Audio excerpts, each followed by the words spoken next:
إن الحمد لله نحمده ونستعينه ونستغفره ونستهديه ونعوذ بالله من شرور أنفسنا ومن سيئات أعمالنا من يهده الله فلا مضل له ومن يضلل فلا هادي له أشهد أن لا إله إلا الله وحده لا شريك له وأشهد أن محمدا عبده ورسوله لا نبي ولا رسول بعده اللهم صل وسلم على نبينا محمد وعلى آله وأصحابه ومن تبعهم بإحسان إلى يوم الدين اللهم لا سهل إلا ما جعلته سهلا وأنت تجعل الحزن إذا شئت سهلا اللهم إنا نعوذ بك من علم لا ينفع ومن قلب لا يخشع ومن نفس لا تشبع ومن دعوة لا يستجاب لها اللهم إنا نعوذ بك من هؤلاء الأربع. Muslimin muslimat, ayah bunda yang dimuliakan Allah, sehat semua Pak? Alhamdulillah. Terus bersyukur agar nikmatnya ditambah oleh Allah Subhanahu wa taala, sehatnya barokah. La in syakartum la azidannakum wa la in kafartum inna adzabi lasyadid. Hal yang wajib disyukuri salah satunya adalah nikmat sehat dan nikmat luang. Ya, nikmat ini menjadi berharga sekali ketika Allah menguji kita dengan sakit dan dengan kesibukan. Maka sekecil apapun peluang itu mari kita syukuri, kita manfaatkan, semoga banyak keberkahan terutama di pagi hari ini. Ahlan wa sahlan wali santri baru atau yang baru wajah lama, artinya yang punya anak baru di kelas baru gitu kan, berarti kan stok lama ada anak yang baru gitu. Alhamdulillah di pagi hari ini sesuai dengan yang direncanakan adalah jadwal ngaji bareng ya, dengan niat untuk mencari bekal, memantaskan diri menjadi orang tua yang baik untuk anak-anak kita. Ada yang harus disiapkan oleh kita karena hakikatnya ketika kita membaca banyak kisah orang-orang hebat, itu yang hebat bapaknya atau ibunya? Ayahnya? Bukan ngeremehkan ibu berarti ini. Ya. Yang jelas di setiap kehebatan tokoh-tokoh baik yang bersifat agama ya, ulama-ulama ya terdahulu itu berangkat dari orang tua sudah pasti, entah ibunya entah bapaknya. Kalau yang yatim ya pasti ibunya yang hebat, karena banyak ulama yang yatim ya. Imam Syafi'i yatim di usia berapa? 2 tahun beliau ini sudah menjadi yatim. Kemudian orang tuanya Masya Allah ya sadar bahwa investasi terbaik adalah apa? Ilmu ya. Maka nah, untuk ilmu nggak ada emannya ibunya beliau itu Pak ya, selalu memberikan yang terbaik untuk ilmu. Maka tidak heran kalau kecerdasan yang Allah anugerahkan itu kemudian diiringi dengan kesungguhan dan pengorbanan yang luar biasa. Jadilah Imam Syafi'i yang kita ketahui ya, Masya Allah di usia 14 tahun sudah jadi mufti ya. Mufti 14 tahun.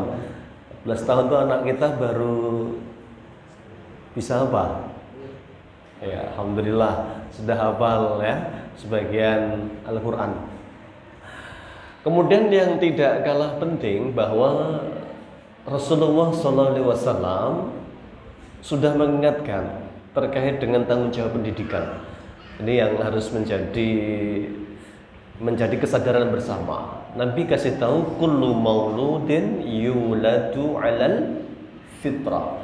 Setiap anak dilahirkan dalam keadaan fitrah. Fitrah ini kalau mengacu kepada beberapa makna, ada yang mengatakan ala tauhid. Setiap anak lahir mengisahkan Allah. Artinya ketika Allah mengambil sumpahnya ya, wa ita adalah rabbuk, ketika Allah Subhanahu wa taala mengambil sumpahnya alastu birabbikum, semua menjawab bala syahidna. Artinya setiap anak lahir itu mengakui Tuhannya adalah Allah. Kemudian yang paling mendasar ini nanti bisa berubah. Siapa yang bisa merubah? Fa'abawahu, kedua orang tua. Nah, berarti sudah ketemu jawabannya ya. Ibu atau bapak? Kedua orang tua ya. Kedua orang tua ini fa'abawahu yuhawidanihi au yunasfironihi au yumajjisanihi. Yang paling mendasar itu agama, ketuhanan itu aja bisa hilang karena pengaruh orang tua. Fitrah ada yang mengatakan kebaikan ya. Ada yang mengatakan itu sesuatu yang Allah wujudkan. Jadi setiap anak punya kebaikan. Artinya menerima setiap kebaikan dasarnya. Tapi kenapa kemudian nanti menjadi tidak baik? Nah, itu faktor luar, eksternal. Eksternal terdekat siapa? Orang tua. Nah, maka kalau dulu paling gampang nyalahin siapa? Tetangga. Ya.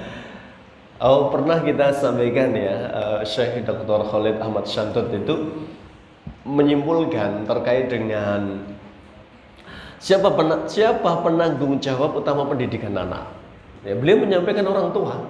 Ya, 60% bahkan kan kalau beliau membuat kalkulasi buat di persentase itu 60%. Kenapa angka itu paling panjang? Karena dalilnya tadi bahwa Rasulullah yang menyampaikan yang bisa merubah itu orang tua.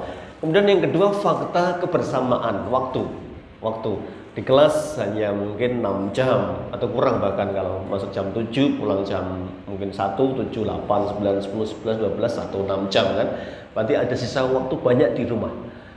Nah, ini yang menjadi tolok ukur, maka beliau mengatakan 60%. Nah, kemudian 20% dipengaruhi oleh sekolah, 20% lagi dipengaruhi oleh lingkungan tempat tinggal. Nah, ini berarti logikanya kata beliau 20% nggak mungkin mengalahkan 60%. Nah, nggak mungkin. Bahkan 40% gabungan rumah dan sekolah dan lingkungan itu nggak bisa mengalahkan peran orang tua. Itu maka beliau buat angka itu dalam rangka menyadarkan bahwa ada kesempatan besar yang diberikan oleh orang tua. Maka dalam Al-Quran juga Allah Subhanahu Wa Taala mengingatkan tentang visi keluarga Muslim. Ya, kita sudah pernah menyampaikan, tapi kita ulang kembali. Barangkali ada beberapa ayat baru yang perlu menguatkan yang pernah didapatkannya. Apa visi keluarga Muslim yang Allah sebutkan? Ya, kalau orang cerdas itu mungkin sekarang yang IQ-nya berapa? Ada yang pernah tes IQ, Bapak Ibu? Ketemu angka berapa? Katanya orang Indonesia itu 200 sekolah. Ya. IQ itu satu dari indikator saja ya, karena ada kecerdasan emosional, ada kecerdasan intelektual ya, ada kecerdasan spiritual nanti kan, bahwa cerdas itu banyak ternyata ya. Dan nanti bukan cuma soal menghafal, menghitung, tapi juga nanti ada empati, ada kesolehan, itu semua termasuk bagian dari kecerdasan. Tapi Nabi ngasih tahu manil kayis, siapa yang cerdas itu? Orang yang cerdas itu siapa? Ya, beliau kan mengatakan al-kayisu man dana nafsahu wa 'amila lima ba'dal maut. Orang yang cerdas itu orang yang mampu menundukkan hawa nafsunya dan terus berpikir terus mikir apa yang saya bawa untuk kematian saya. Itu orang yang cerdas. Maka kalau cerdas finansial, kalau di dunia ya Pak ini ya, idealnya setiap orang itu sudah mikir masa tua ya. Saya gimana caranya ya, itu sudah kepikiran Pak. Ini kalau bicara dunia ya Pak, karena orang-orang yang sudah mikir dunia tenanan itu kan mikir usia 60 tahun sudah nggak kerja tapi duitnya mengalir. Gimana caranya? Punya kos-kosan di mana? Di Tembalang gitu. Ya, punya kos-kosan di UNES ya. Punya sawah di kampung, punya gitu kan Pak. Ini orang cerdas secara apa? Finansial. Dia mikir kan? Gak mungkin kan kita ini kerja terus dengan apa namanya ini yang sama secara kualitas kuantitas ya, jamnya, semangatnya ya. Bahkan kalau orang sudah usia jelas ini, kalau dikatakan dalam Al-Qur'an itu hatta idza balagha arba'ina sanah ya, orang kalau sudah mencapai usia 40 tahun ini memang sudah di puncak rasa syukur, bahkan sudah berpikir bagaimana membahagiakan orang tua. Itu kan ayatnya gitu kan? Hatta idza balagha arba'ina sanatan qala rabbi auzi'ni an ashkura ni'mataka allati an'amta 'alayya wa 'ala walidayya. Dia sudah berpikir, bersyukur pun masih di usia 40 itu sudah puncak syukurnya. Alhamdulillah saya sudah bisa sholat 5 waktu berjamaah tepat waktu. Kan amal solehnya itu sudah yang terbaik puncaknya itu. Ya, karena yang paling menentukan usia 40 ini. Wa ala walidayya, alhamdulillah saya masih punya 2 orang tua. Gimana cara membahagiakannya? Ya. Saya ketemu banyak orang, kesimpulannya hampir sama. Jenengan sukses itu rahasianya apa Pak? Jimat saya, ibu saya. Nah, mungkin keterlaluan ngomong jimat ya. Artinya apa? Merasakan sekali setelah ibu meninggal, Ustaz, jualan susah, bisnis seret. Nah itu ya, dulu pas ibu masih ada, Masya Allah itu ya, orderan terus mengalir. Memuliakan orang tua. Saya ingat kalau ceramahnya Ustadz Abdul Somad itu, perlakukan orang tuamu seperti raja, maka rezekimu rezeki raja. Kamu perlakukan orang tua seperti pembantu, rezekimu rezeki pembantu gitu ya. Memang disuruh mikir kita kalau sudah usia 40 ini ya, mikir gimana membahagiakan orang tua. Masa belum membahagiakan itu kan. Maka kalau belum bisa membahagiakan, jangan buat menangis orang tua. Ya. Kalau belum bisa membahagiakan itu jangan buat menangis orang tua. Memang usia 40 ini usia evaluasi. Ya, yang paling menentukan, sampai disebut satu-satunya usia ya dari Al-Qur'an yang 6.600 sekian ayat itu hanya satu angka, yaitu umur 40 tahun. Sudah mikir ya, wa ala walidayya wa an a'mala salihan tardahu wa aslih li fi dzurriyyati. Ternyata kita sudah pikirannya double itu ya, mikir ibadah sendiri, mikir orang tua, berpikir jauh anak ya, perbaiki anak-anak saya. Jadi manusia 40 itu sudah mikir anak-anak nanti arahnya kemana ya. Bahkan nanti kalau saya mati kira-kira seperti apa itu sudah dipikir matang-matang itu. Nabi-nabi yang terdahulu yang diabadikan dalam Al-Quran itu menjadi contoh ya tentang perhatian yang luar biasa kepada anak-anak. Pertama ayah ini. Kita pernah sampaikan tulisan ya, khiwarul aba ma'al abna ya. Khiwar itu apa? Khiwar obrolan ya, obrolan orang tua dengan anaknya. Ternyata di Quran merekam ada berapa kali Pak yang pernah kita sampaikan itu? Yang pernah baca 17 kali ya. 17 kali orang tua ngobrol sama anaknya di Quran ya. Ada yang ngobrol soal sudah usia remaja ya, ngobrolkan laki-laki misalnya. Siapa? Anak gadis ya, promo sama ayahnya karena ada laki-laki soleh. Siapa? Jadi kalau anak perempuan kita siap nikah itu ngobrolnya sama siapa harusnya? Sama bapaknya. Itu putri Nabi Syuaib kan, ketika ketemu siapa? Anak muda bernama Musa. Ya, kan promo kan? Ya, kayaknya orangnya amanah ya. Qawiyun amin kan? Ya. ya, orangnya kuat lagi amanah gitu ya. Akhirnya Nabi Syuaib kan meminta anaknya untuk memanggil pemuda itu, kemudian singkat cerita ya mau dinikahkan, mau dipek mantu ya dengan syarat apa itu? Anggun wedus 8 tahun ya. Kalau mau baik sempurnakan 10 tahun gitu kan dalam Al-Quran.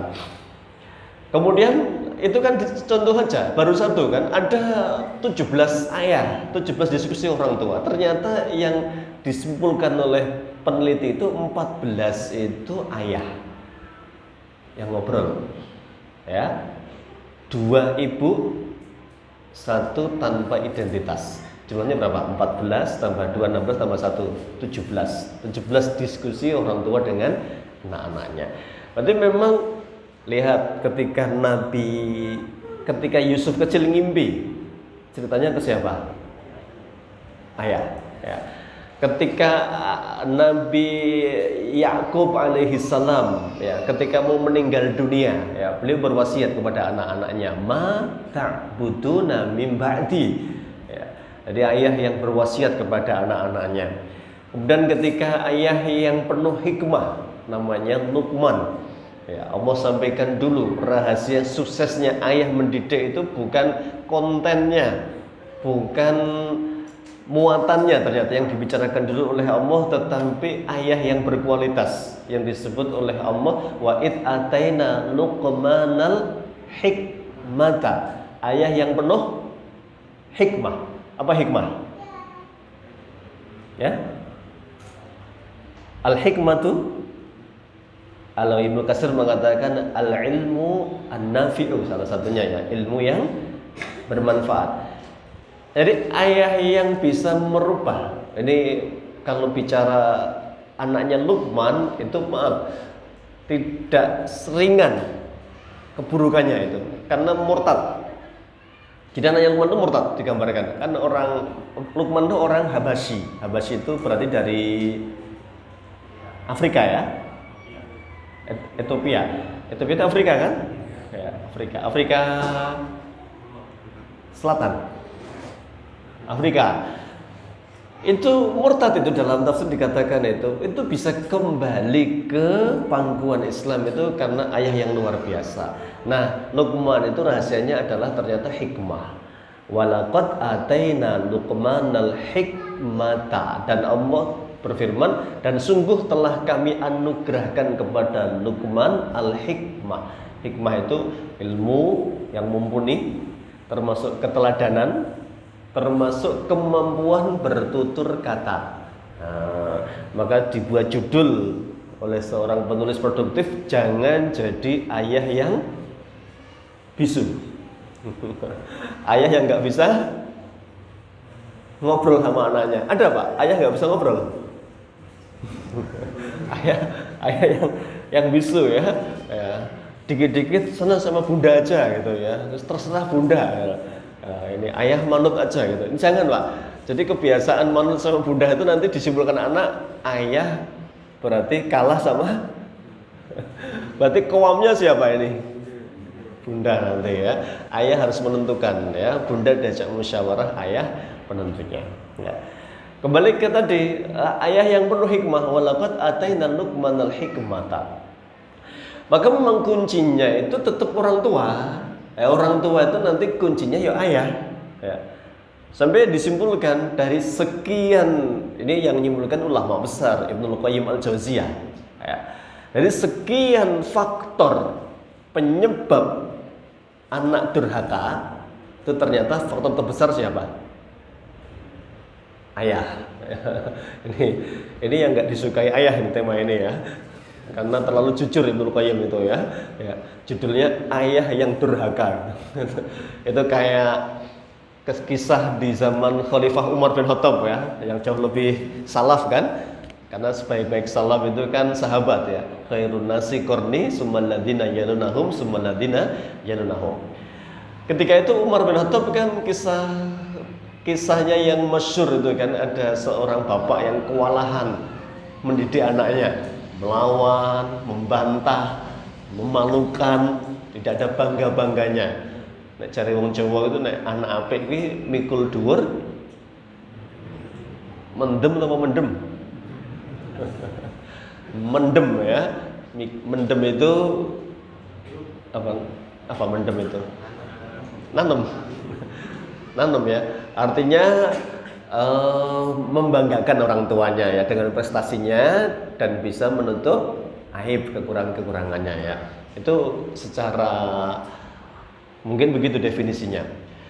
Nah, kembali ke tadi Luqman sebagai sosok ayah itu ternyata kalau bicara tentang fisik, Luqman itu bukan sosok guru, bukan sosok dai, bukan sosok yang mungkin pandai merangkai kata-kata gitu ya. Kemudian ternyata Luqman ini Habasyi, budak. Maaf, budak itu kalau dalam strata level manusia itu ya paling bawah. Bahkan budak itu kalau dulu zaman ketika masih zaman perbudakan itu budak itu diperjualbelikan seperti barang dagangan itu. Luqman itu Habasyi, budak. Artinya bukan sosok yang mungkin terpandang itu.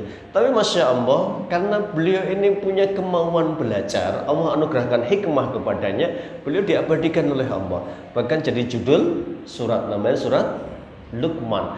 Ini kisahnya kan sering diingatkan oleh mubalik, dai, nasihat Luqman. Seringnya cuman mubalik itu hanya bicara kontennya ya. Apa nasihatnya Luqman? Satu, inna syirka ladzulmun adzim, jangan berbuat syirik, la tusyrik billah ya.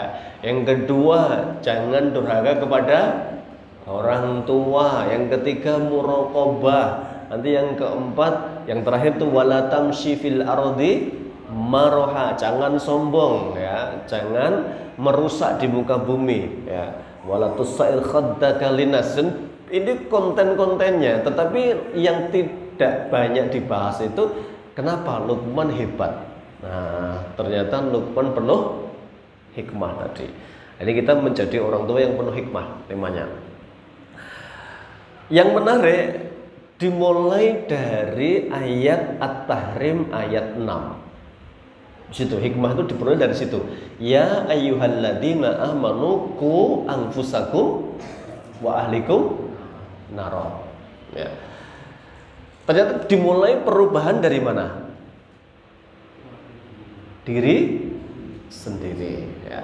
Jadi beban itu ayat itu sering bicara kepada bapak. Ya ayyuhalladzina amanu, hai orang-orang yang beriman. Itu yang diajak bicara siapa berarti? Jaga dirimu dan keluargamu. Nanti siapa yang diajak bicara? Bapak, kepala rumah tangga ya. Ada ayat nanti ya ayyuhan nabiyyu qul li azwajika wa banatika wa nisa'il mu'minina yudnina 'alaihinna min jalabibihinna. Ya ayyuhan nabi, itu yang diajak bicara nabi, tapi sebagai apa beliau di situ? Kepala rumah tangga, suami. Wahai suami, sampaikan kepada istrimu ya, anak perempuanmu, wanita yang beriman di sekitarmu, untuk apa? Mengenakan jilbabnya. Lagi-lagi tanggung jawab utama di tangan suami ya. Tadi suami. Ada ayat lagi tentang generasi. Wal yakhsha alladziina law taraku min khalfihim dzurriyyatan di'afan. Ibnu Katsir ketika menjelaskan itu mengutip kisah Sa'ad bin Abi Waqqas ya. Beliau ini ternyata orang kaya, pewarisnya tunggal, satu anak perempuan ya. Perempuan satu-satunya itu. Kalau dapat warisan berapa jatahnya?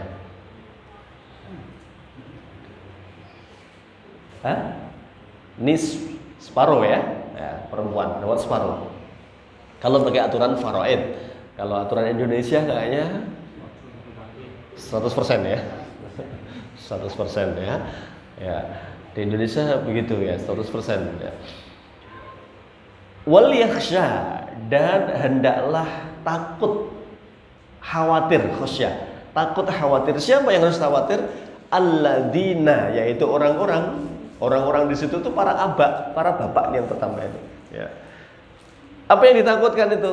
Lautaroku min khalfihim, andaikan bapak kita ini bisa meninggal, anak-anak kita itu lebih lemah dari bapaknya. Ya, lebih lemah dari bapaknya. Berarti anak kita harus lebih segalanya dari kita. Ya. Ya. Putra jenengan sudah hafal berapa juz, Pak? Juz 30? Ya. Jangan terus bangga, wis apik Pak, timbang aku ora hafal itu. Ya. Ini namanya kurang apa ini? kurang apa namanya? Gregetnya kurang ya. Anakku 5 juz wis apik Pak, aku juz ama ora gitu ya. Saya sering mendengar itu dari beberapa orang tua itu ya, itu ya, anaknya nggak target itu ya, terus ya, kok sampai le timbang Pak Mbien itu ya, anak jadi Pak aku sampai ya, gitu ya. Jadi anak jadi apa ini? Jadi kurang motivasi kan gitu ya ini. Ya memang setiap anak harus lebih hebat dari orang tuanya. Kita harus takut anak-anak kita bahkan lebih buruk dari kita itu. Wal yakhsha alladzina law tarakum min khalfihim dzurriyyatan di'afan. Dan hendaklah takut setiap orang tua yang andaikan sepeninggal orang tua itu anaknya menjadi generasi yang lemah. Ya lemah itu. Lemah di ayat itu. Ahli tafsir itu kalau Ibnu Katsir ini mengutip kisahnya Sa'ad bin Waqqas, ketika itu beliau orang kaya. Memang luar biasa, Pak. Saya kalau baca sirah itu suka yang ada hikmah dan pelajarannya itu. Ada buku karangan Syekh As-Shalabi itu ya. Kenapa ada hikmah di balik peristiwa itu? Dan semuanya nggak ada yang kebetulan ya. Tahu nggak kenapa Nabi menikah dengan Khadijah? Tahu nggak, Pak? Hikmahnya apa? Hikmahnya ya, dakwah itu butuh apa? Butuh harta, Pak. Butuh nggak? Ya. Khadijah dengan tahu, Khadijah itu hampir menguasai 2/3 ekonomi Madinah ketika itu, Mekah ketika itu, kaya banget, ya kan? Sugih banget itu. Ya. Ya. Kalau nuruti nafsu ya Pak.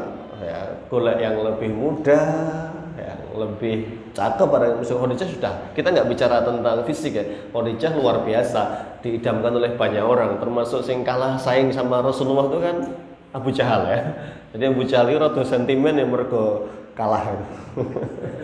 Meskipun kalau ideologisnya jelas lebih dominan dibahas ya karena tentang dulu kan Bani Makhzum sama Bani Hashim itu kan apa ini berlomba-lomba itu.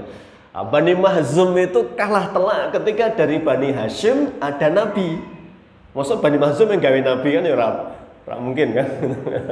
Baninya Abu Jahal itu terus kalah itu, makanya dari sisi itu banyak yang membahas nih Khadijah ya. Kemudian kenapa yang dibidik masuk Islam dulu Abu Bakar, bukan Bilal, bukan Abdullah bin Mas'ud? Lalu sejarah membahas ya, Abu Bakar kaya nggak? Kaya raya. Abu Bakar kaya ya. Terpandang kaya, supel, ahli nasab. Abu Bakar tuh ngerti kemuliaan kaum ini jagonya Abu Bakar. Itu punya datanya semua. Maka Nabi itu kalau mau mendakwah itu tanya Abu Bakar, kaum ini seperti apa? Kelebihannya apa? Hasab itu penting. Hasab itu kebesaran sebuah kaum untuk generasi.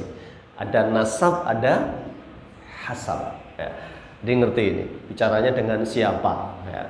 Maka nanti pas perang itu Nabi punya data. Perang Ahzab, ada kaum yang jumlahnya kan 12.000 musuhnya, 4.000 kafir Quraisy, 6.000 Ghatafan. Nah, Nabi tahu ini harus dipecah kekuatan ini. Ghatafan itu motifnya apa? ternyata ini kaum yang rakus. Nah, maka ditawarkan sama Rasulullah, kamu nggak usah ikut koalisi, saya kasih separuh hasil panen kurma Madinah. Oh, motifnya apa berarti ini? Nah, itu contoh Pak. Data itu penting gitu ya. Nah, Rasulullah, kenapa Abu Bakar? Di tangan Abu Bakar masuk Islam nanti siapa? Utsman bin Affan, Abdurrahman bin Auf, ya. Abu Ubaidah Ibnul Jarrah. Wow, hebat-hebat semua ini. Sa'ad bin Abi Waqqas, orang kaya. Nah, kembali ke tadi Pak, meskipun ayat itu awal turunnya tentang kisah Sa'ad bin Abi Waqqas, tapi sebagian ahli tafsir mengatakan ini umum. Ya. Ada kaidah dalam tafsir itu al-ibratu bi umumil lafzi la bi khususis sabab, ya.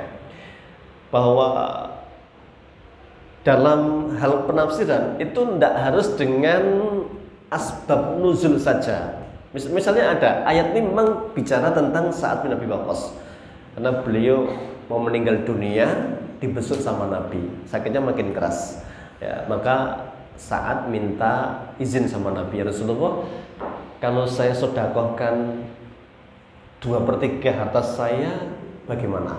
Panjenengan saya amanai, serahkan untuk muslimin itu. Jangan terlalu banyak. Kalau separuh, jangan. Ya. Nek umpama sing diajak diskusi lazis itu mubarok, piye? Ya. 100% aja Pak gitu ya. Ya. Ya. Terus anak-anak serahkan sama Allah. Ya, lazis ya, mesti modelnya ya dikompori ya. Gitu. Rasulullah enggak, ya jangan separuh, jangan kebanyakan. Ya, fasulus sepertiga bagaimana? Ya, fasulus as-sulusu kasirun, ya, sepertiga sudah banyak, sudah bagus itu. Ya. Kemudian beliau pesan sama Sa'ad bin Abi Waqqas, dan ini berlaku untuk semua ayah. Ya. Innaka antadhara warasataka aghniya'an. Ya, kamu tinggalkan ahli warismu dalam keadaan gina Pak. Bisa kaya, bisa cukup ya. Cukup, pas-pasan. Pas pengen ada, pas pengen ada, itu namanya pas-pasan. Kaya itu ya. Khairun, lebih baik min antadhara, daripada kamu tinggalkan anak-anakmu alatan, apa? Miskin, yatakaffafunan nas, hidupnya gantungkan kepada orang lain. Ayat ini dikaitkan dengan kisah ini oleh Ibnu Katsir. Artinya suruh mikir juga kita ini ya, apa yang saya tinggalkan untuk anak-anak saya. Itu juga nggak boleh egois, tak pasrahkan sama Gusti Allah gitu. Nggak boleh ya, karena suruh mikir kita ini. Allah yang nyuruh mikir, waliyahsa, takutlah. Ya, ini berarti sudah jelas di sini kalau bicara asbab nuzul itu ada kisah itu. Kalau mau dikatakan asbab nuzulnya bukan sebenarnya, karena ini Nabi mengingatkan dengan surat ini kan, berarti itu ada tema terkaitnya antara apa yang dimaksud lemah dengan kisah yang disampaikan oleh Ibnu Katsir tadi, bahwa lemah di sini lemah harta. Sudah mikir memang kita ini mikir ya. Adapun kelemahan-kelemahan yang lain, nanti ulama menyimpulkan ada lemah secara ibadah. Karena dikaitkan dengan surat Maryam ayat 59. Di sana Allah mengingatkan, fa khalafa min ba'dihim khalfun adha'us salata wattaba'u syahawat fasawfa yalqauna ghayyan. Ayat 58-nya kan sebelumnya kan Allah bicara tentang bapak-bapak, kakek-kakek yang hebat. Orang tua yang Masya Allah ahli ibadah ya. Ahli ibadah itu. Jadi nyebut bahkan para nabi-nabi yang disebutkan ayat sebelumnya itu kan, yang ahli ibadah, orang-orang soleh. Tapi ayat 59 Allah bicara tentang generasi yang lebih buruk daripada orang tuanya. Fakhallafa mim ba'dihim khalfun. Mim ba'dihim itu setelah generasi solehnya tadi itu. Apa pekerjaannya? Adha'u shalah wattaba'u syahwat. Jadi kemunduran yang luar biasa. Ya. Adha'u shalah itu bukan enggak salat, Pak. Adha'u shalah kata Ibnu Abbas itu takhirus shalah an waqtiha. Ya. Maaf kalau bapaknya 5 waktunya enggak pernah bolong. Bahkan bukan enggak bolong, awal waktunya enggak pernah absen berjamaah. Bahkan selalu di shaf pertama. Kemudian anaknya jarang hadir berjamaah, itu kemunduran atau kemajuan? Nih, suruh mikir orang tua. Kon mikir ki, mosok anaknya kalah karo bapaknya. Ya, suruh mikir semua kita ini oleh Allah ya, dan suruh takut khawatir kalau itu yang terjadi. Nah, maka biar nggak terjadi, peran ayah ini dominan di sini. Orang tua jelas perintahnya Nabi sejak kecil, muru auladakum bis sholati wa hum abna'us sab'i sinin. Ya, perintahkan anakmu sholat ketika dia di usia 7 tahun. Ini usia yang pertama kali Nabi menyuruh. Kalau sebelumnya nggak disuruh itu. Anak kelas 4, usia 4 tahun, 5 tahun, 6 tahun itu nggak ada perintah suruh ya. Ya dijak gelem, alhamdulillah ora ndak apa-apa, Pak. Aja dipaksa, diancem ya. Ya, kayak umur 6 tahun enggak subuhan sangune tak kurangi. Ya, ini berarti dia nggak paham fase ada fase mengenalkan ya, ada fase memerintahkan, ada fase menghukum ya. Dan Nabi urusan paling serius sholat Nabi kita, karena barometer ini Pak, barometer ya. Barometer itu berarti tolak ukur saja itu ya, baiknya dari sholatnya itu ya. Kemudian Rasulullah memerintahkan ayah jangan sepelekan di usia 10 tahun belum sholat. Wadribuhum 'alaiha wa hum abna'u asrin. Perintahkan anak, pukul anakmu kalau belum sholat di usia 10 tahun. Ya. Ada yang meneliti, lagi-lagi penelitian, Pak. Penelitian itu boleh dibantah. Namanya yang nggak boleh dibantah itu kan ayat dan hadis ya. Karena kalau hadis itu mesti kalau sahih itu ndak ada keraguan lagi. Tapi nek penelitian bisa benar bisa salah. Kayak dulu ya Pak, penelitian biar anak cerdas disetelkan apa? Bukan brutal. Apa itu? Musik klasik ya. Jadi biar anaknya apa ini? Otaknya terstimulun ya. Ya, jadi biar mungkin musik klasik itu menenangkan gitu mungkin. Ya. Dipercaya bertahun-tahun ini Pak Duni peneliti ini bakul kaset mungkin. Ya. Ini dipercaya bertahun-tahun baru dibantah oleh penelitian lain, ternyata nggak ada dampaknya sama sekali Pak, nggak ada kaitannya itu ya. Ini tidak bahas musik halal atau haram. Ini karena yang haram kan jelas musik hurek ya. Ini sound hurek jelas haram ya, karena ngerusak ngerusak gendang telinga, ngerusak apa ini, kocok, ngerusak gendeng ya, sampai berjatuhan ya, sound hurek gitu ya. Itu jelas haram, ada fatwanya dari MUI ya. Terlepas musik itu fikihnya ulama nggak berbeda pendapat ya, karena memang kalau nggak ada ayatnya itu berpotensi beda pendapat. Ispodo karo udut rokok itu ya ispodo debat ngantek. Esok ya insya Allah tetap ada ya, yang rokok mubah, ada yang makruh, ada yang haram. Ya. Yang halal ya belum ada ya. Ada yang halal. Ya. Kayaknya paling jauh mubah mungkin ya, makruh itu. Musik juga sama kan. Terlepas dari itu, yang jelas musik itu digambarkan sebagai lahwul hadis ya.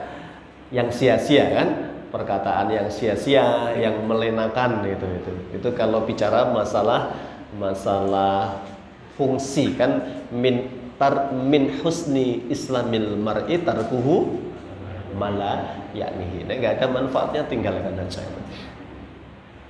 Kembali ke tadi, maka penelitiannya itu kenapa Nabi ke usia 7 memerintahkan 8, 9, 10 ngasih waktu 3 tahun ya untuk menanamkan kebiasaan itu, karena memang ini fase-fase di mana membangun pondasi. Dan sama usia kutab itu usia pondasi. Kalau bahasanya Syekh Dr. Khalid Ahmad Santun, ini fase tenang. Fase kanak-kanaknya fase tenang. Ya. Maka diukur ketika memberi beban. Ya, diukur.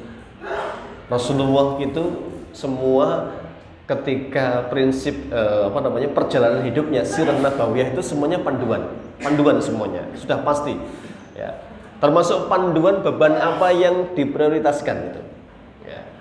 Kalau kita bicara tentang Makkiyah Madaniyah itu urut semua nanti ya.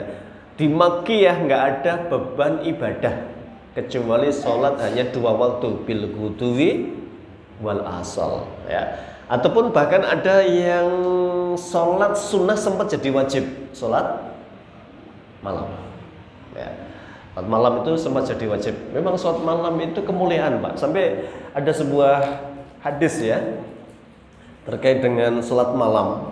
Sholat malam itu sholat yang disebut oleh Allah dulu sebagai sebuah kewajiban ya ayyuhal muzammil qumil laila illa qalil. Itu kan amr, perintah ya. Perintah berarti hukumnya apa? Perintah. Aslinya wajib ya. Kecuali nanti menjadi nafilatan lak, menjadi nafilah untukmu ya. Rahimallahu rajulan qama minal laili fasalla ya. Wa ayqadha imra'atahu fasallat. Fa in abad nadhaha fi wajhiha al-ma'a ya. Rahimallahu rajulan, Allah merahmati seorang rajul itu suami di sini ya. Allah merahmati seorang suami qoma minal laili fasalla, yang bangun malam dan sholat. Karena enggak setiap yang bangun malam mesti sholat, Pak. Makanya tegaskan sama Nabi, bangun malam dan sholat. Ada enggak yang bangun malam tidur lagi? Ya banyak. Ya. Kegasian gitu, masuk jam loro itu kan. Turunnya kan gitu ya. Maka Allah memuji, rahimallahu rajulan qama minal laili fasalla. Allah merahmati seorang suami yang bangun malam dan sholat. Wa aqadha imra'atahu fasallat. Kemudian dia bangunkan istrinya.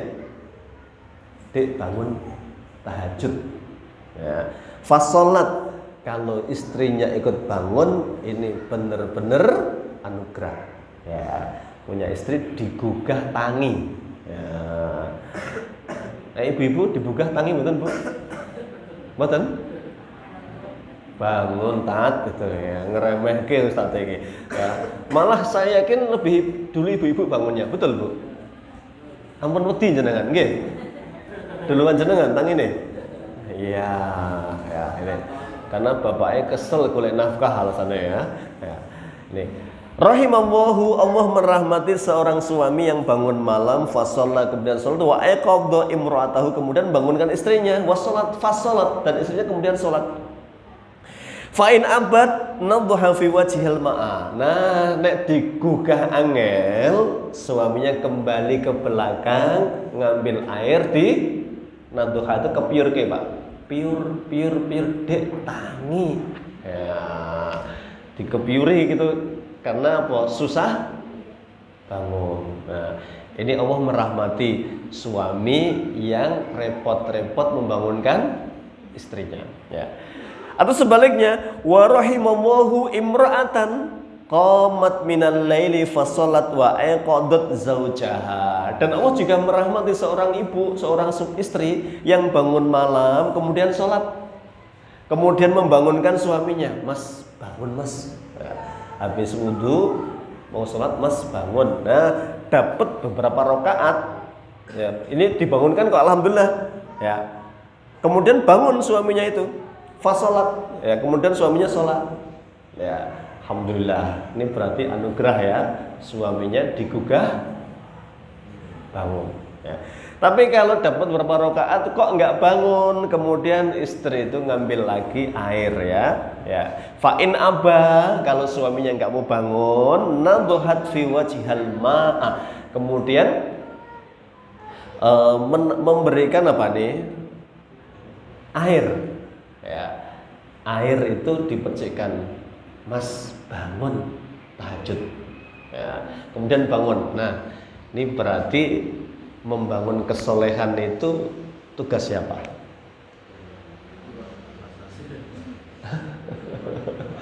Suami dan istri. Berarti orang tua. Nah, ini ibunya nek tahajud, nek tangi dhisik jangan lupa bangunkan suaminya. Nek suami bangun dulu jangan lupa bangunkan istrinya. Nek Rasulullah tuh nek sholat jangan ditanya. Ini ceritanya Ibnu Abbas. Saya pernah sholat bersama Rasulullah. Ibnu Abbas cerita, ya. Di rakaat pertama Rasulullah membaca Al-Baqarah. Aku berharap begitu ayat terakhir la yukallifullahu nafsan illa wus'aha sampai akhir itu saya berharap segera rukuk. Ternyata Nabi menambah Ali Imran. Ya. Selesai Ali Imran aku berharap rukuk. Ternyata Nabi menambah An-Nisa. Selesai An-Nisa baru Allahu Akbar rukuk. Abdullah bin Abbas dapat 2 rakaat nyerah, Pak. Bayangkan 1 rakaat 5 juz loh itu An-Nisa itu. Wal muhsanat sudah mulai An-Nisa itu ya. 5 juz. Ya. Nyerah, Pak, itu ya. Maka Rasulullah itu nek bangunkan istrinya kalau sudah masuk witir. Ya, Aisyah dibangunkan, ya Humaira, kumi, bangun, salat witir. Nah, jadi beliau ngerti karena standar Nabi itu berat. Standarnya Nabi, Pak, di luar standarnya umatnya kan. Rasulullah mesti jauh. Standar apapun beliau yang paling tinggi standarnya, standar paling tinggi Rasulullah itu. Bangun, ayo bangun. Nah, maka bangunnya istri itu sesudah Nabi witir. Ya, ini karena Nabi panjang banget salat malamnya. Apa pelajaran dari kisah hadis ini? Pelajarannya adalah untuk menjadi orang tua yang penuh hikmah harus ada kerjasama. Ya, istri punya amal soleh apa, suami punya amal soleh apa, kan nggak sama, Pak. Bisa jadi suami karena yang megang duit, amal utamanya mungkin apa? Sedekah. Ya. Dan sedekah yang paling utama kepada siapa? Ya. Kepada keluarga, Pak, itu. Ya, jadi sedekah terbaik itu pada keluarga kan itu. Ya. Kecuali nanti infak kepada orang lain, yas'alunaka madza yunfikuna kulil affa. Mereka bertanya, standar infak itu berapa ya Rasulullah? Al-afa, al-fadlu, al-fadla. Itu apa? Kelebihan harta. Nah, jadi untuk keluarga sudah cukup ini, baru kamu berikan kepada orang lain. Jangan dibalik. Ya, sama istri enggak perhatian sama orang lain. Nyanyo ya. Ya. Wong teko ora iki. Ora ono, Pak. Ya. Nih. Nek tuku apa-apa ora dinyang misalnya ya. Pak ki pira, Pak? 10.000. Es degan pira, Pak? 10.000. Mosok murah men, Pak, 15 ya. Gitu ya. Tapi bojone ora tau jajake misalnya itu ya. Allah tidak suka hamba yang tidak baik sama istrinya. Karena Nabi mengatakan khiyarukum li ahlihi, ya, wa ana khiyarukum li ahli. Sebaik-baik kalian itu yang paling baik kepada istrinya dan aku yang paling baik kepada istri. Ya, istriku ya kata Rasulullah. Ini bab tentang membangun kesolehan, Pak. Jadi orang tua membangun hikmah itu dimulai dari kedua orang tua. Ayo saling melengkapi saja, tidak usah mengatakan ini tugasmu, ini tugasku. Ya, siapa yang bangun duluan ajak. Ya, siapa syukur-syukur ada majelis tilawatul Quran pada subuh. Ya, punya kebiasaan itu sesuatu yang baik. Tidak ada istilah nggak punya waktu, nggak ada. Ada yang nggak punya waktu, sibuk banget. Yang ada adalah tidak menjadikan itu skala prioritas. Kenapa sebagian orang bisa baca 1 hari 1 juz? Bisa. Karena itu prioritas aktivitas hariannya. Saya harus baca 1 juz. Ya. Saya tadi malam kemarin ya datang ke pesantren, luar biasa. Ini kebiasaan dan keajaiban kata Ustaz, kata syekhnya gitu ya. Karena beliau sudah berpuluh-puluh tahun ya belajar di berbagai pesantren itu ya. Ada yang 5 tahun bersama syekh, ada 5 tahun nanti bersama di mahasiswa level anak-anak. Ya. Ini baru jalan 3 tahun dicoba. Ya. Tidak ada aktivitas setelah Isya kecuali tidur. Ya. Kemudian memulai bangun 2:30, tidak dibangunkan, bangun sendiri. Ya, 2:30. Kemudian wajib membaca Al-Quran murojaah 2 juz sebelum subuh. Ya. Kemudian 1 juz setelah subuh. Wah, hasilnya dahsyat luar biasa. Ya, hafalannya bisa mungkin. Ya. Kemudian aktivitas berikutnya bisa, nggak ada istilah ngantuk, tidur habis subuh, nggak ada. Buruk sekali Pak tidur habis subuh itu, buruk nggak? Ya. Bahkan kata di buku Zadul Ma'ad malah makruhun asyadu karohiyah ya. Makruh level apa? Level berat ya, makruh tenanan itu ya. Ini. Kenapa? Inspirasinya dari mana? Dari hadis Nabi kan. Aisyah ditanya bagaimana malamnya Nabi. Kana Nabiyyu sallallahu alaihi wasallam yakrahu nauma qabla al-isya'i wal haditsa ba'dahu. Adalah Nabi tidak suka tidur sebelum Isya dan bergadang tanpa kepentingan setelah Isya. Berarti baru Isya apa? Tidur. Itu dipraktekkan. Makannya sebelum maghrib. Ya. Habis maghrib menyelesaikan dars kalau ada. Habis Isya tidur. Bayangkan habis Isya tidur jam 8. 8, 9, 10, 11, 12, 1, 2, 3. Turu 7 jam, marem. Marem enggak? Marem, Pak. Sesuai dengan anjuran dokter kan? 7 jam. Oh, bangun udah celing, enggak ada murojaah ngantuk, enggak ada gitu. Ya. Yang enggak ngikutin sunnah itu melek ya. Lek-lekan, ngarep tugas mau jam 11 baru tidur. Ya. Ya, nanti turun ngobrol ya. Kemudian ditegur baru merem setengah 12 ya, turun les jam 12 ya. Gugah jam 3 tangi enggak? Tangi tapi karo ya, dipaksa kan itu. Tubuh enggak bisa dibohongi, Pak. Nah, itu inspirasi dari pengelola pondok yang sudah melalang buana itu, beliau cerita ini luar biasa setelah diterapkan, sederhana ya. Sunnah sing paling gampang itu 1 Pak, turu kontur barisa itu sunnah loh Pak, tapi angel nggak? Wong konturu angel nggak? Ya. Orang disuruh tidur bisa susah nggak? Susah kan? Makan dadak metusik golek apa? Lamongan, bakmi Jawa, ya. Susah kan? Ya. Sunnah sing paling gampang itu turu Pak itu, tapi susah itu diamalkan. Pemeneh kok kon poso, kon tahajud itu hamput, kon turu angel kon dijak poso itu. Ya ini. Ya. Sunnahnya itu kon turu gasik itu sunnah gitu ya. Tidur habis Isya itu sunnah dan diterapkan, masya Allah, keajaiban luar biasa. Banyak sekali.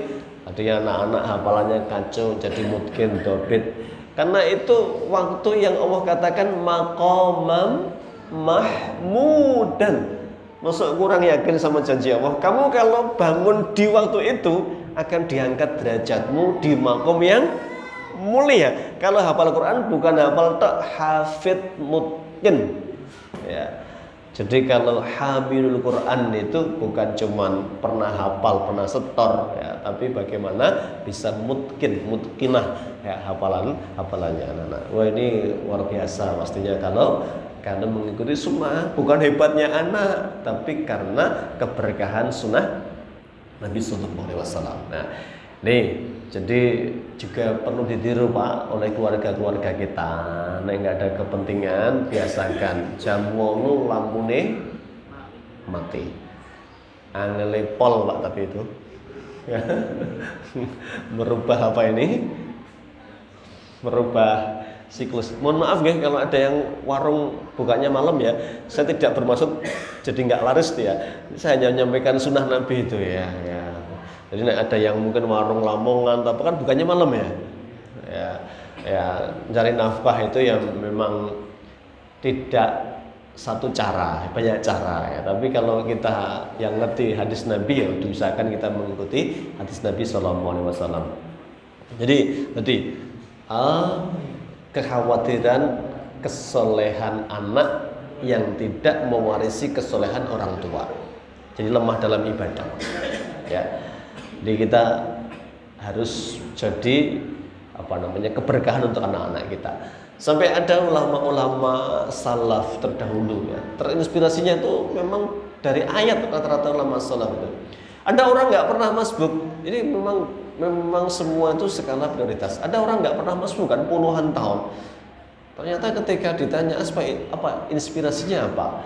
Ternyata surat Al-Kahfi itu ketika Nabi Khidir membangunkan rumah yang mau ambruk itu kan Allah kasih tahu wa kana abuhuma sholihah.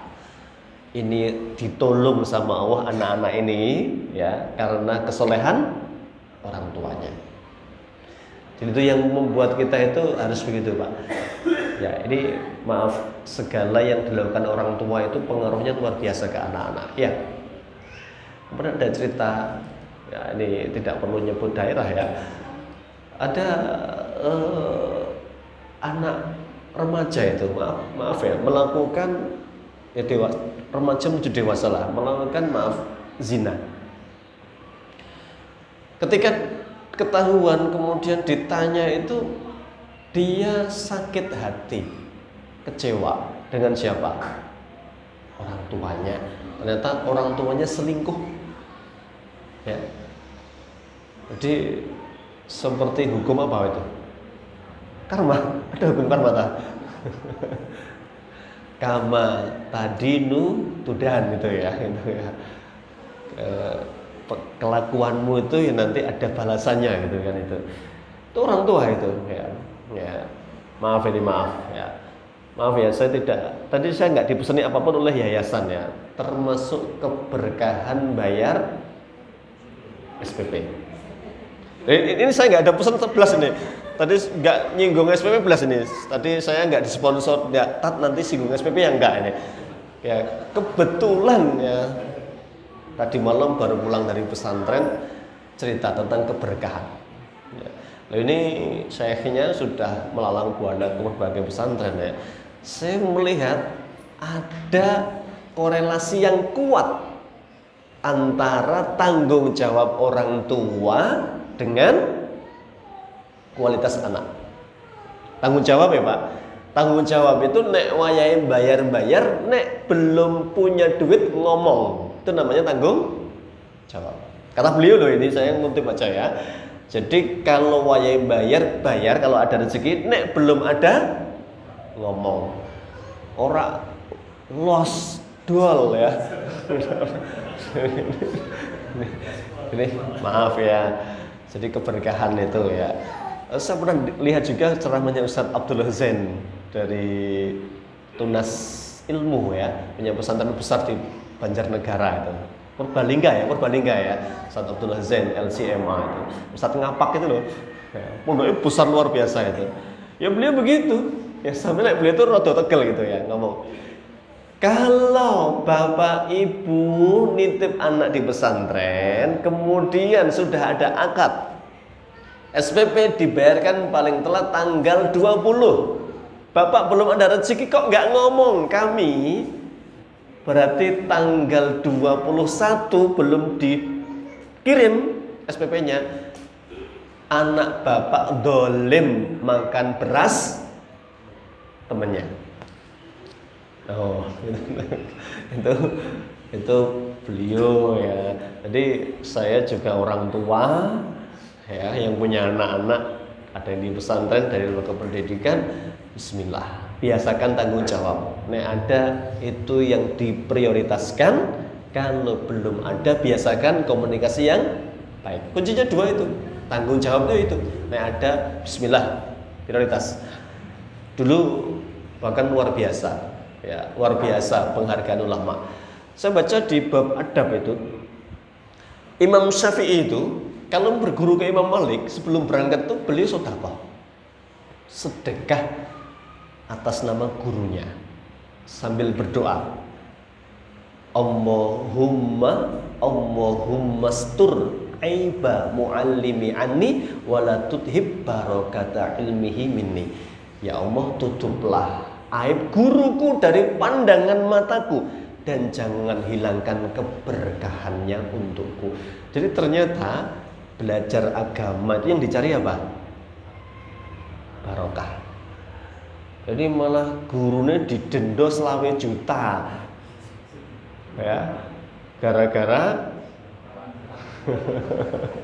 nih ya, jadi keberkahannya itu hilang, Pak, ketika kita tidak mengajarkan adab kepada anak-anak kita. Nah, nih, jadi tadi ketakutan kita yang kedua adalah ketakutan kalau sampai kesolehan kita ini enggak terwariskan kepada anak-anak.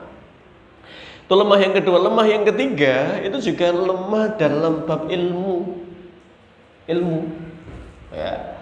Ilmu itu fardu ain. Fardu ain itu berarti bisa nggak diwakili? Kecuali fardu kifayah. Fardu kifayah itu harus diwakili.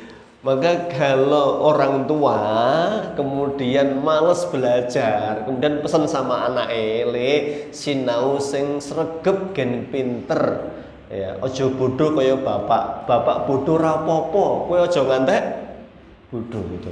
Nah, ini bapaknya berarti wis apa? Pesen diwakili anaknya, ya. Karena fardu ain tolabul ilmi faridotun ala kulli muslimin, berarti setiap bapak, setiap ibu harus belajar. Apalagi anak-anak, lompatannya harus lebih tinggi daripada orang tuanya, ya. Jangan sampai anak-anak tumbuh jadi generasi yang jauh dari ilmu. Survei membuktikan sekarang ini, survei membuktikan, ya, namanya survei itu berarti kan memang fakta di lapangan itu. Minat baca itu rendah banget sekarang. Minat baca, ya, sudah minatnya rendah, dayanya rendah, ya. Ada yang menyimpulkan minat bacanya tinggi tapi dayanya rendah. Baca apa? Yang baca komik, baca yang itu kan berarti semangat, cuman itu kan dayanya apa? Rendah. Ibaratnya wordnya itu word apa yang rendah-rendah itu, ya, nggak keren, bobotnya itu nggak ada gitu, maksudnya gitu, ya, gitu. Sekarang itu minatnya rendah sekali daya baca itu. Nah, padahal perintah pertama dalam Al-Quran apa? Iqra. Apa iqra? Iqra, baca. Bukan isma, bukan dengarkan. Kok Allah nggak pakai kata dengarkan saja? Allah tahu, ya, bahwa belajar yang paling efektif adalah membaca, ya. Bukan mendengar. Maaf, bukan jiping, ngaji kuping, ya. Ini ngaji kuping ya HP, ya. Malah orang ngaji bariki. Ya. Tapi pilihan kata Allah Iqra itu menunjukkan bahwa Allah menghendaki belajar yang paling efektif itu membaca. Maka budaya seneng baca, seneng ilmu itu harus ditumbuhkan. Ya, dimulai dari siapa? Orang tuanya lagi-lagi, ya. Orang tua yang suka membaca, ibu-ibu yang suka membaca akan melahirkan anak yang suka membaca, ya. Saya sudah membaca, Pak, tiap hari baca apa? Grup WA. Itu gak dihitung, Pak, gak diabsen itu, ya. Ini, ya. Jadi membaca apa? Status apa? Status orang. Kok bermentok baca status orang itu, ya, gitu. Ya. Baca yang berbobot, ya, membaca. Ini penting sekali. Bicara tentang generasi. Nah, ini Ada yang harus diperjuangkan, apa itu? Kehebatan generasi. Ya. Ada Imam Asy-Sya'bi, Imam Amir bin Syurahbil ya, Asy-Sya'bi. Ini muridnya sahabat aslinya itu ya. Dia tabiin ya, karena nggak ketemu Rasulullah itu ya. Tapi orang ini hebat. Bahkan sekali majelis itu banyak sahabat yang hadir. Kok iso ya? Nggak masuk akal kan harusnya kan? Ya, harusnya tabiin itu muridnya sahabat. Ini malah tabiin jadi gurunya beberapa sahabat. Karena hebatnya Asy-Sya'bi. Beliau ditanya kan dalam sebuah riwayat itu, kenapa Anda hebat itu? Beliau kan punya 4 itu. Ya. Yang pertama, beliau mengatakan binafil i'timad, dengan tidak sombong.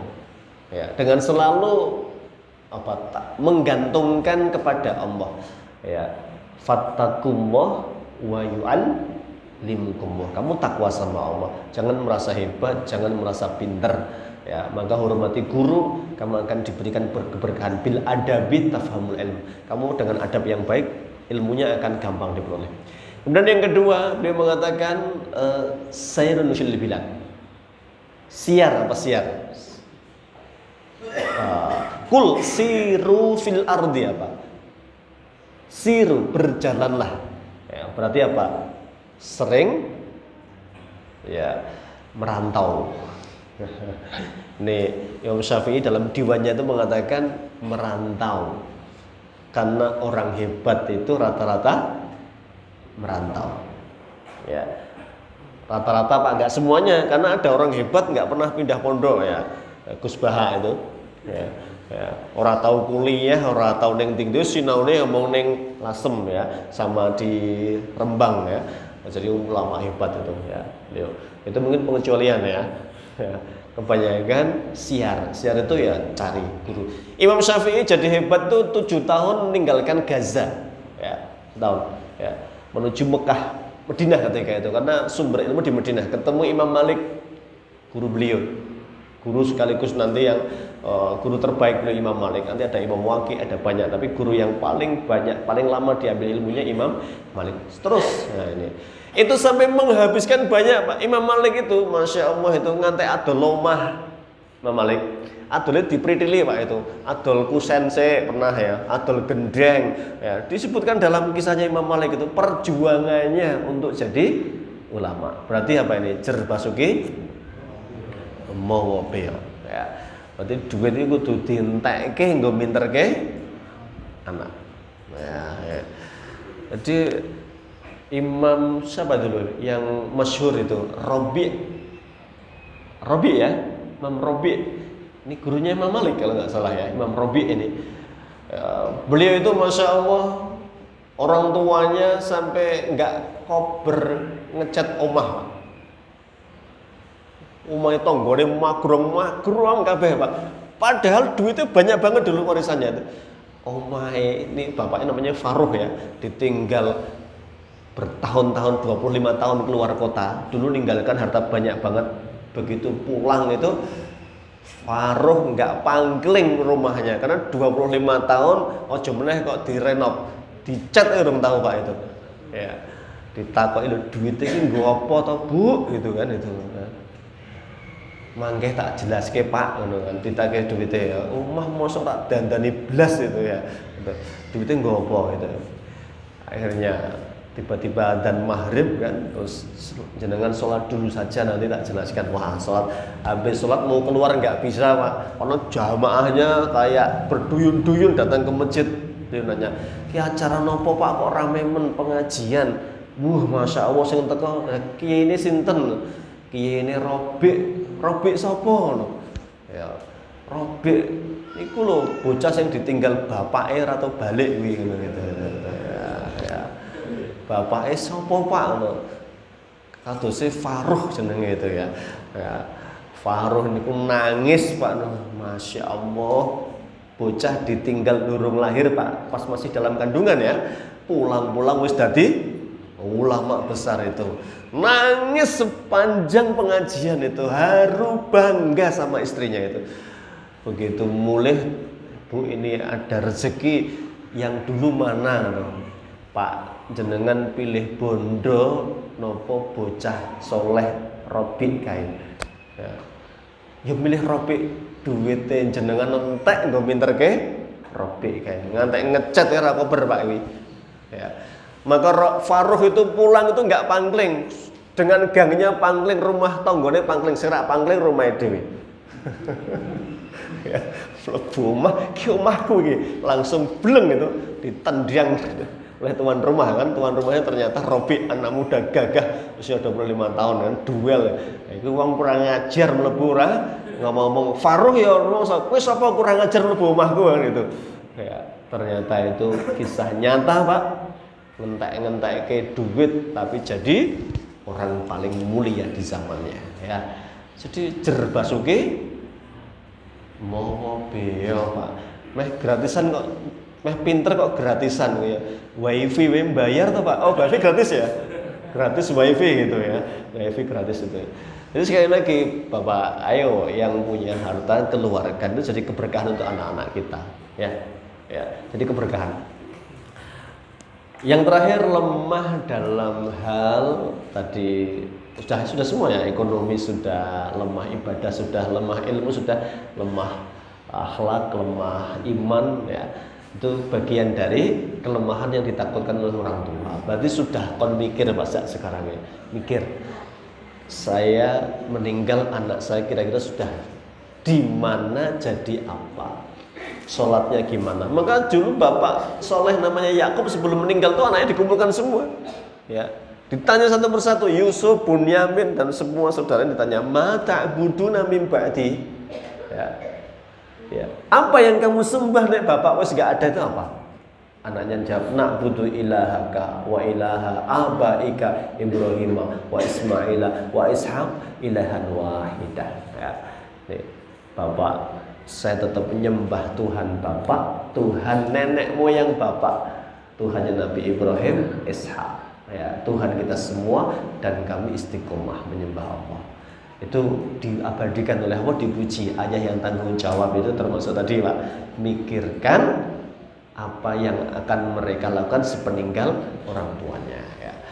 Barakallahu fikum. Demikian Bapak Ibu refleksi dari tanggung jawab kita kepada anak-anak kita ternyata panjang, maka butuh bekal kita ini untuk mengarungi beratnya perjalanan anak-anak kita ya. Kalau modalnya cukup, semoga dimudahkan oleh Allah ya. Anak-anak kita tumbuh jadi pribadi yang lebih baik daripada orang tuanya ya. Saya kembalikan ke moderator. Billahi taufiq wal hidayah. Assalamualaikum warahmatullahi wabarakatuh.